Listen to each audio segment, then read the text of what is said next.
आशा भवन खाली करने वाले मतलब कल वाला ही सस्पेंस आज भी दिखाया गया जहाँ पे सब लोग गणपति के विसर्जन की तैयारी कर रहे थे। तो बोला फिर आशा भवन वालों, तुम अपने विसर्जन की भी तैयारी कर लेना, क्योंकि बप्पा के विसर्जन के बाद आप लोगों को कहीं ना कहीं ठिकाना तो ढूंढना ही पड़ेगा ना।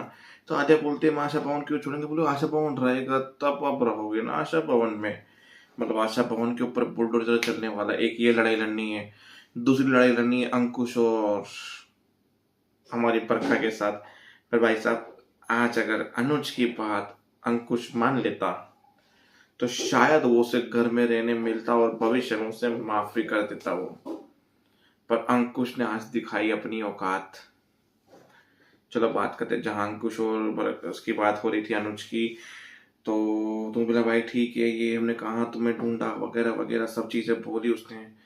बोला क्यों शौक हो गए क्या, मेरी बेटी मरी नहीं जिंदा है अभी, और मैं अभी ठीक हो चुका हूँ और हम दोनों अनुपमा के पास है, अनुपमा हमारे पास है, और यही अनुपमा ने हमें ढूंढा था। और आप अपने सगे होकर आपने ऐसा किया हमारे साथ, वैसा किया क्यों किया? मैंने तो आपको भड़कर माना था, आप पे विश्वास किया था, बिजनेस संभालने के लिए दिया था। आप लोगों ने मुझे गलत मेडिसिन दे के मेरा बिजनेस पूरा का पूरा हड़प लिया, धोखे से साइन करवा दी, और बिजनेस कहाँ था मेरा और आप कहाँ लेकर आए हो? पर अब नहीं, अब ये अनुज कपड़िया वापस आ चुका है, तो उसे हर चीज वापस चाहिए उसकी जो धोखे से ली गई है। बिजनेस, पैसा, प्रॉपर्टी, सब कुछ अब ये अनुज कपड़िया संभालेगा वापस से, और उसी ऊंचाइयों पे ले आएगा बिजनेस को अपने। अच्छा, मस्त जोक था अनुज, मस्त जोक था।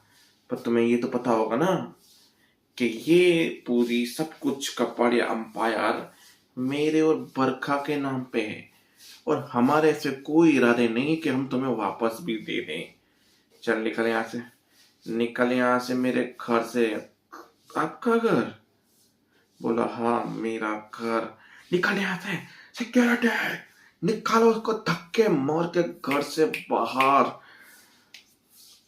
फिर वो भी सिक्योरिटी रुक गए। बोला आपसे ये उम्मीद नहीं थी भाई, आपने कभी भी रिश्ते संभाले नहीं है, इन्होंने संभाले हैं। उन्होंने बोला इन्होंने हमारी बहुत मदद की है, दुख में सुख में हर चीज में। हम अनुज जी के साथ कभी बदतमीजी नहीं कर सकते। तो ये सब चीजें चलती रही। फिर प्रेम से अनुज बाहर निकल के और गेट पे एक धमकी देके गया, मैं तो सिर्फ बात करने आया था, बात से बात बनती ना तो शायद आपको मैं माफ कर देता फैमिली समझ के। पर आपने जो किया उससे एक चीज साबित हो जाती है कि शंखनाद बच चुका है। अब केवल युद्ध होगा, वो भी आमने सामने।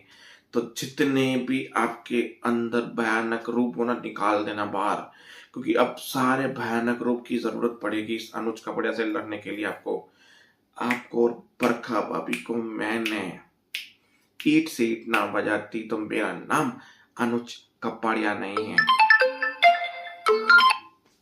तो ये सब चीजें चल रही थी। फिर हमारा बाला काका नारियल फोड़ रहे थे कि मुझे लड़की मिल जाए। आद्या ने सुन लिया, आद्या ने बोला मैं फोड़ूंगी। बोला तुम्हारी उम्र है, तुम किसी बॉयफ्रेंड के लिए फोड़ोगी? बोला बॉयफ्रेंड के नहीं, मम्मी पापा के लिए फोड़ूंगी मैं। उसके लिए फोड़ा। सागर को अनुपमा देख रही थी जब उसको आद्या को पढ़ा रहा था, तो थोड़ा सा घबराया हुआ था, थोड़ा टेंशन में था। तो उसको लग रहा था कि जो डोली ने बोला है वो बिल्कुल सही है। उसके बावजूद दूसरी चीज हुई वहां पे, माही दौड़ते हुए वहां पे आई। बोला मुझे अगर तो सुबैया निकाल लेंगे तो आप मुझे यहाँ पे रखोगे, मैं गुड गर्ल बन के रहूंगी, अच्छी बन के रहूंगी।